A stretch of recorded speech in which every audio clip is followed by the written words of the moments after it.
Kita berdua akan membahas tentang podcast yaitu berupa keutamaan mencari ilmu. Misalkan di satu sisi kita belajar yang umum, tapi juga kita mulai masuk.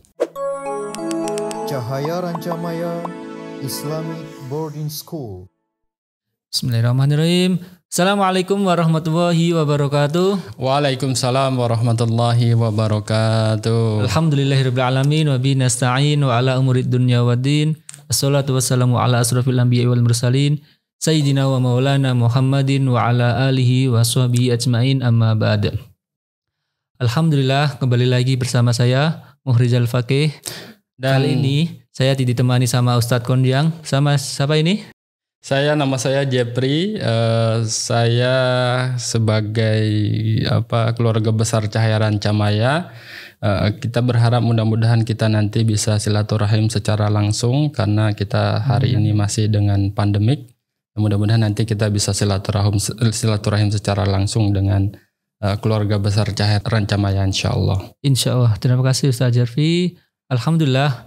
Pada kesempatan di siang hari ini, sahabat Cahaya Rancamaya, kita berdua akan membahas tentang podcast yaitu berupa keutamaan mencari ilmu. Ya, keutamaan. Jadi menurut saya kita sebagai muslim itu bagaimana kita hari ini mengkaji bagaimana seharusnya dan dalam menuntut ilmu ya Ustaz Rizal, insyaallah. Ya, betul sekali. Oke, nggak usah panjang kali lebar ya, langsung saja ya. Mungkin Ustadz Jeffrey berikan satu pendapat atau dua pendapat tentang keutamaan orang-orang yang sedang mencari ilmu nih. Bagaimana menurut Ustadz Jeffrey sendiri nih? Apakah harus begini dan begitu? Nah, mungkin ada satu pendapat dari Ustadz Jeffrey tentang orang yang sedang menuntut ilmu atau keutamaan orang yang sedang menuntut ilmu. Ya, saya ingin mengutip dari sebuah saya ingin mengutip pertanyaan itu, saya ingin jawab dengan sebuah kutipan pertama dari Al-Quran. Yang mengatakan bahwa yang dalam firman-Nya a'udzubillahi minasyaitonirrajim bismillahirrahmanirrahim yarfa'illahu alladhina amanu minkum walladzina utul ilma darajat. Jadi kata Allah Subhanahu wa taala berfirman dalam suratnya bahwa Allah akan mengangkat derajat orang itu karena keilmuannya, karena wawasannya ya.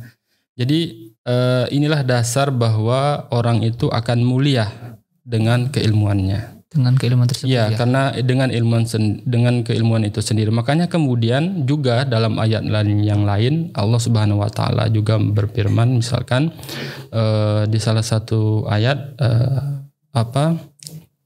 innama yahsyallahu min ibadihil ulama. Jadi yang artinya kira-kira seperti ini. Jadi bahwa orang yang takut kepada Allah Subhanahu wa taala itu adalah orang yang mempunyai keilmuan.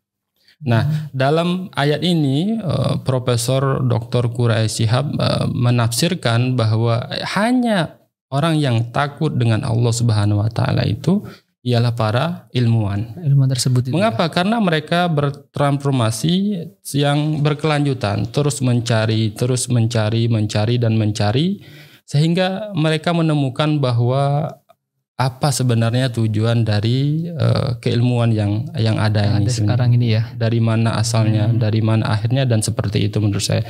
Nah, kemudian dalam hadis misalkan kita melihat juga dalam hadis Nabi Muhammad SAW bersabda ya thalabul ilmi faridatun ala kulli muslim. Ya, kalau tidak salah seperti itu, yang artinya bahwa menuntut ilmu ini atau belajar ya, itu merupakan kewajiban bagi setiap orang atau setiap muslim ya. Mengapa? Karena dengan ilmu inilah yang akan membawa kita dari yang tadinya tidak tahu sampai kepada yang tahu. Nah, terakhir saya ingin mengutip sebuah pernyataan ulama besar ya, yang abad ke-19 yaitu Ustadz Badi'uz Zaman Said Nursi mengatakan bahwa problem umat hari ini itu ada 3, Ustadz Rizal ya. Oh, ada 3? Iya, ada 3. Pertama, problemnya itu adalah tentang kebodohan. Kebodohan. Kemudian yang kedua adalah tentang kemiskinan. Dan yang ketiga adalah tentang konflik ya. Dan hari ini terbukti jadi orang yang gampang diprovokasi, orang yang gampang diadu domba, yaitu adalah orang yang mohon maaf istilahnya tidak berpendidikan dan tidak punya atau dia adalah kemiskinan begitu. Nah, menurut ulama ini bahwa problem ini yang 3 ini itu hanya bisa diselesaikan dengan melalui yaitu pendidikan ya, atau juga belajar yang berkelanjutan ya. Jadi kebodohan, kemiskinan, dan konflik itu dasarnya adalah ketika kita ingin punya dorongan untuk belajar, bertransformasi yang darinya tidak tahu ke yang tahu, maka di situ kita secara langsung mengamalkan apa yang diajarkan dari hadis Nabi, kemudian yang kedua adalah sesuai janji Allah. Ya kan? Benar-benar. Orang yang berilmu itu pasti akan diangkat derajatnya. Seperti itu kalau menurut saya Ustaz Rizal ya. Baik sekali Ustaz ya. Berarti intinya orang-orang yang mempunyai ilmu itu nanti insya Allah akan dijanjikan Allah Subhanahu Wa Taala akan diangkat derajatnya ya. Pasti dan itu adalah salah satu kepastian ya. Jadi ini janji Allah. Orang yang memiliki keilmuan, makanya juga kalau kita baca dalam ayat yang lain misalkan hal yastawi allazina ya'lamuna wallazina ya'lamun. Apakah sama kata Allah Subhanahu wa taala orang yang mengetahui dan orang yang mengetahui? Ya, itu jelas. Jadi dalam ayat yang lain juga Allah mengatakan mengidentifikasi bahwa orang yang tahu tuh akan derajatnya akan diangkat oleh Allah Subhanahu wa taala. Melalui apa? Melalui dia ketemu banyak orang yang berilmu, bertemu dengan banyak orang soleh dan seterusnya. Mengapa? Karena dia terus belajar, ingin belajar dan ingin menuntut ilmu. Jadi dia ketemu orang-orang pintar, ketemu orang-orang yang seterusnya dan seperti itu. Ya, seperti itu menurut saya Ustaz Rizal. Baik, pembahasan yang menarik sekali ya dari awal tadi ya sudah jelaskan panjang lebar tentang orang yang berilmu dan orang yang tidak berilmu. Nah, terkait dengan orang yang berilmu juga nih, Ustadz. Mungkin saya bertanya juga nih, sejak kapan sih dan sampai kapan orang harus menuntut ilmu? Nah. Ya, ini pertanyaan yang mungkin juga sering ditanyakan. Idealnya mungkin semenjak kapan kita harus menuntut ilmu? Ya, saya mengutip dengan ada peribahasa bahasa Arab tuh yang mengatakan begini. Utlubul ilma minal mahdi ilal lahdi. Jadi nggak ada batasan dari usia kapan yang cocok dan seperti apa. Jadi selama kita dari belia sampai kita akhir hayat nanti, maka kita harus tetap menjaga proses belajar ini.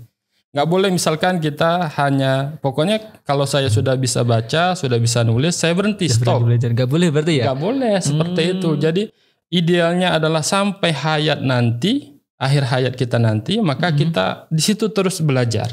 Di situ terus kita menulis, di situ terus kita membaca dan membaca. Karena apa? Karena ada juga peribahasa bahasa Arab yang mengatakan begini. Kalau tidak salah bunyinya itu begini. At-ta'allumu bis-sigori karena kasih alal hajari.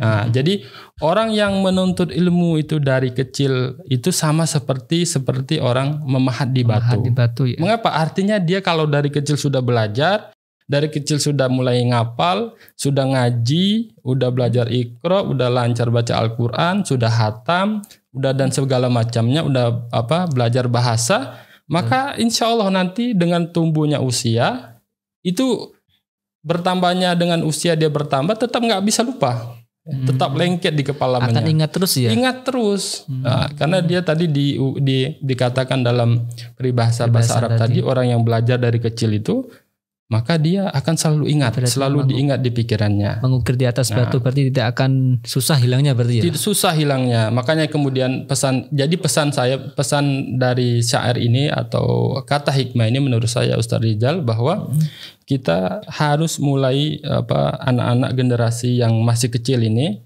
harus benar-benar belajar. Ya. Belajar apa aja? Belajar bahasa, belajar mengaji. Pokoknya yang bisa mengasah pikiran, mengasah kemampuan dan segala macamnya itu. Maka kalau dari kecil sudah diajarkan seperti itu, insya Allah nanti tumbuh besarnya, insya Allah dia akan menjadi lebih mandiri, lebih bisa menghadapi tantangan dan punya modal. Oh ya, terutama modal lagi. Modal. Karena apa? Karena dari kecil sudah dia belajar, ya, udah belajar. Udah ada persiapan. Udah ada persiapan. Nah, beda dengan orang yang ya, tapi tidak berarti bahwa kalau belajar itu harus dari anak kecil, Ustaz Rizal, menurut saya. Jadi nggak ada batasan. Mau usia berapapun kita itu harus dituntut terus belajar. Tapi memang idealnya adalah gimana kalau orang yang belajar itu dari kecil. Biar apa prosesnya? Biar nggak gampang lupa gitu. Seperti itu menurut saya, Ustaz Rizal. Menarik sekali Ustaz Jeffrey. Tadi dapat saya simpulkan berarti memang kita sebagai seorang manusia berarti memang dituntut dari sejak kecil, dari lahir kemudian mulai tumbuh semakin anak-anak, dewasa, bahkan sampai tua nanti berarti kita harus bisa lebih belajar dan belajar lagi ya. Terus harus Ustaz Rizal, nggak ada batasan. Tidak ada batasan sama sekali. Tidak ada batasan. Ya. Apalagi kita misalkan mengaku seorang muslim ya, mengaku seorang muslim, mengaku seorang beriman, maka itu sudah menjadi hukumnya wajib bagi kita sebagai orang muslim atau beriman. Kita wajib untuk terus belajar ya. Karena mengapa? Kalau kita tidak belajar atau tidak terus mengasah kemampuan kita, maka secara otomatis kita akan ditelan oleh zaman ya. Kita akan ketinggalan ya. Apalagi hari ini misalkan di masa pandemik ini, kalau kita tidak cepat beradaptasi, maka kita akan merasa frustasi, merasa ketinggalan juga. Merasa tertinggal, merasa tidak berdaya dan seterusnya. Nah, makanya kita sebagai umat muslim atau orang yang beriman harus banyak-banyak belajar dan harus banyak-banyak membaca ya, membaca bermacam-macam literatur. Seperti itu menurut saya, Ustaz Rizal. Oke, terima kasih Ustaz Jeffrey dari pembahasannya sangat luar biasa nih. Berbicara tentang belajar juga dan mencari ilmu nih. Saya juga berpikir pertanyaan gini nih. Menurut Ustaz Jeffrey nih, manakah yang kalau menurut ilmu ya, manakah nih ilmu yang perlu kita cari nih? Apakah ilmu agama atau ilmu umum nih? Kadang-kadang kan ada beberapa orang tua atau orang-orang lain dilema nih. Apakah harus ilmu dunia dulu atau ilmu agama dulu? Nah, mungkin bisa dijelaskan, Ustadz. Ya, itu menurut saya pertanyaan orang tua yang sebenarnya bagus pertanyaan ini. Jadi orang tua itu inginnya ya anak-anak mereka atau generasi penerus mereka atau cucu-cucu mereka nanti punya harapan, punya masa depan. Apalagi mungkin hari ini kita melihat bahwa ada anggapan umum bahwa orang yang ilmu IPA ya lebih mudah untuk dapat kerja dan segala macamnya seperti itu. Nah, pertanyaan apakah lebih baik mendahulukan ilmu umum atau ilmu agama? Menurut saya istilah dikotomi itu tidak tepat. Ya, mengapa tidak tepat? Ya, kalau kita belajar ya Ustaz Rizal, misalkan kita membaca Sirah Nabawi ya, bagaimana Rasul Shallallahu Alaihi Wasallam mengkombinasikan ya, di satu sisi Rasul Shallallahu Alaihi Wasallam belajar dengan malaikat Jibril, di satu sisi juga membawa pesan tetap berinteraksi, tetap melakukan hubungan atau muamalah dengan semua orang ya, seperti itu. Nah, mungkin juga kita terlalu jauh kalau ke situ, ke sejarah dahulu. Nah, coba kita baca misalkan profilnya mantan presiden kita yang sudah almarhum, yaitu B.J. Habibie ya, Bapak B.J. Habibie. Ya.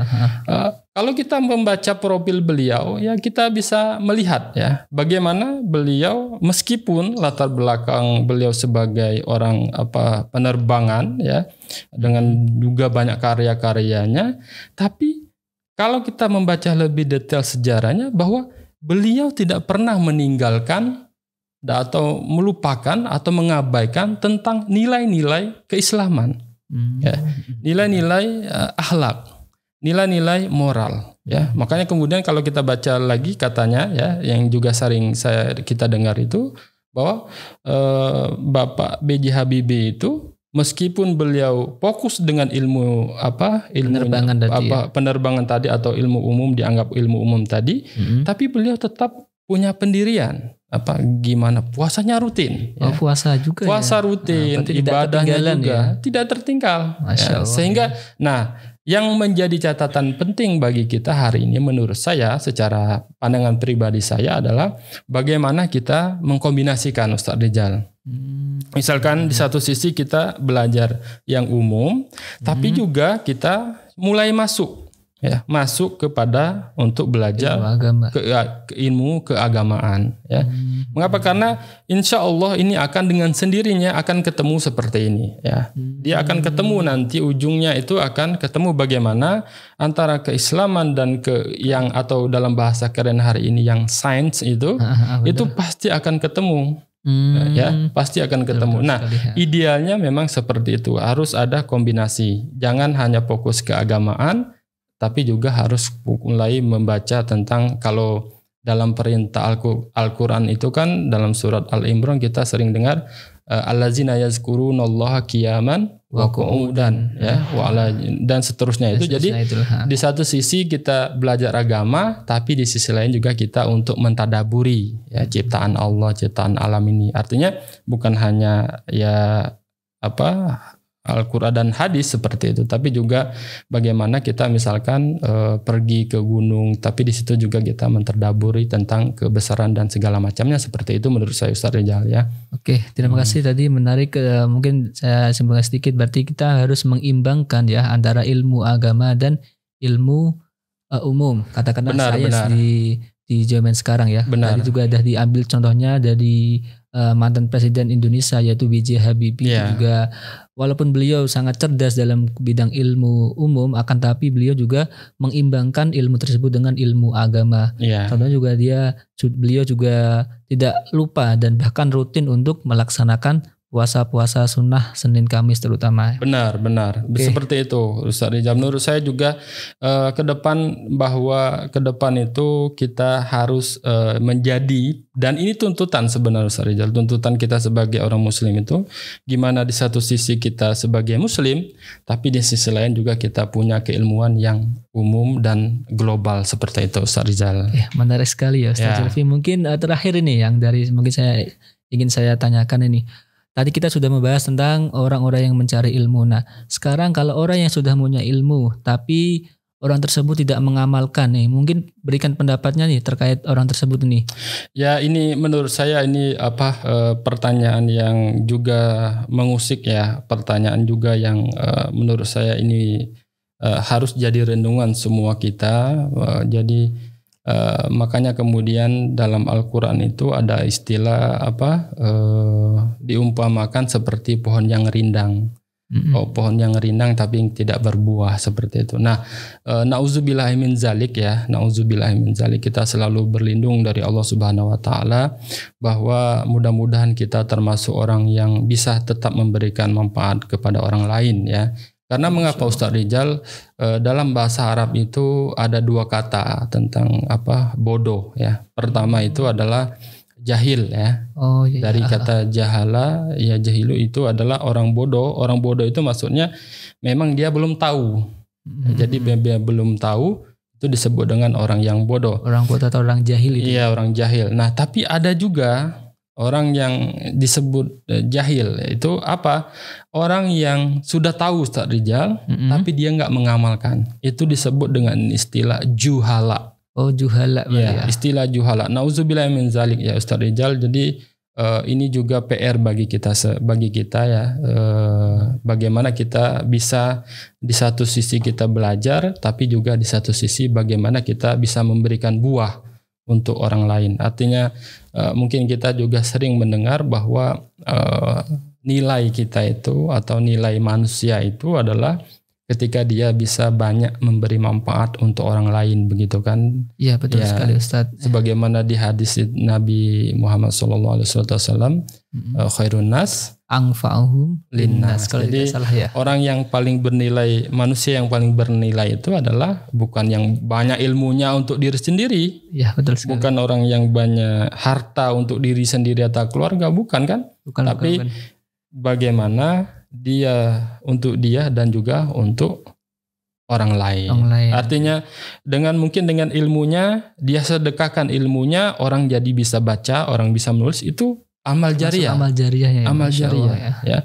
Nah, yang bahaya itu Ustaz Rizal, dia punya ilmu untuk dirinya sendiri. Nah, tidak diamalkan berarti. Tidak diamalkan, hanya untuk ya suka aja, suka baca, suka dikumpulkan begitu, tidak di-sharing ya. Ini yang menurut saya harus jadi PR ya, jadi Betul PR sekali, ya. Ustaz. Jadi PR seperti itu Ustaz Rizal menurut saya. Jadi memang kita perlu sebagai seorang muslim yang sudah punya ilmu, kita harus semaksimal mungkin untuk mengamalkan ilmu-ilmu yang kita dapatkan ya, begitu ya Ustaz. Iya benar Ustaz Rizal.